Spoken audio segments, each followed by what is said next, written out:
yi ba ki zo ki ɗaɗa wa kanki filta, ki fesa wa kanki filta, ki je ki dinga soko robobi a jikinki kina yi wa mutane kan tawaye kina zaluntar su. Wato wannan baiwar Allah da ake kira Z Diamond yar Kannywood, wannan baiwar Allah abin da yasa na zaɓi in yi magana a kanta shine Allah kaɗai ya san me muka yi a rashin lafiyarta, Allah ne kuma ya san me muke shirin yi, ba abu ne da za mu bayyana ba domin mun yi shi tsakani ga Allah ne. Bisa labari da muka bi na bi diddigi na bi kwakwafi, wannan baiwar Allah biki mana adalci ba. Lokacin da bidiyon ki ya karaɗa wannan social media, ranar da zan tuna miki ranar da Ali Tallafi ya ɗauko ki a live kina kwance an zuzzura miki wasu robobi an sassoko su ta can an soko su ta can, kina mashashara kina lullumshe ido wai baki da lafiya. Haka tausayi ya kama zuciyarmu. Na faɗa ba zan bayyana abin da muka yi a ɓoye da kuma wanda muka yi a zahiri ba, wanda yake daga wancan lokacin kawo yanzu har ila yau da'awa kike na cewa wai an ƙi a taimake ki, ba a taimakon ku. Inna lillahi wa inna ilaihi raji'una. Da na je ne bincike sai na gano wannan baiwar Allah ashe duk rashin lafiyar nan da take ikirari ta ƙarya ce.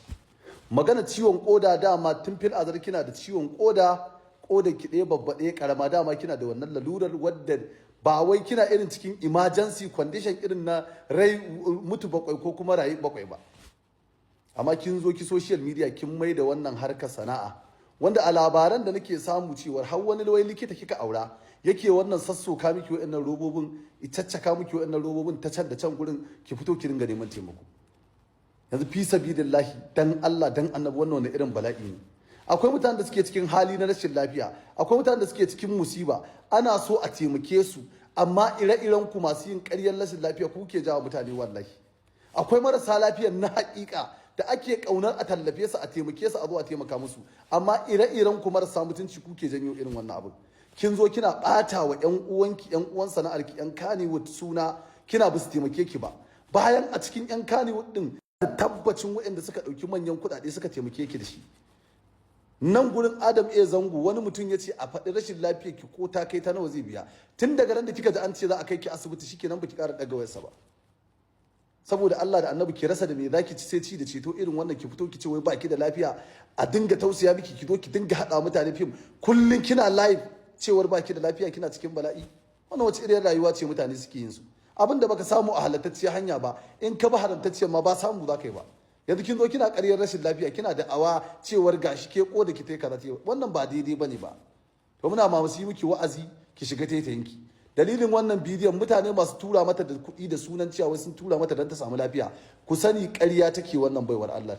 Lafiyar ta kalau, tana cikin condition ɗin da take zaune lafiya. Kai da kake da yar 100,000 account da kai eba 5,000 ka taimaka wannan to ka daina, domin ta fika kuɗi, kuɗin da take nan ta tara da shi ta fika. Shi yasa ba za mu yi shiru mu kyala mutane su ci gaba da danna miki kaya, kina kwance ki tafi ki je ki kama hotel ki dinga sararawa, me karas da me yalo da suke yawo a gari suna tura miki kuɗi kina dannewa bake kuma kina tafiya hotel kina kwana. Allah ya sa mu dace. Dan ƙarin wani al'amari da mutane ba su gane ba, wannan farfasa hannunta da kuka ga sana yi, irin faffasa hannun nan za ku ga hannunta a faffashe saboda allura. Bisa bincike da muka binciko wannan faffasa hannu ba na komai bane ba, na allurar kayan maye ne da take kanta. Saboda haka mutane ku san me yake faruwa da wannan baiwar Allah, ku san ko me take hayi me take so ta yi. Allah ya sa mu dace.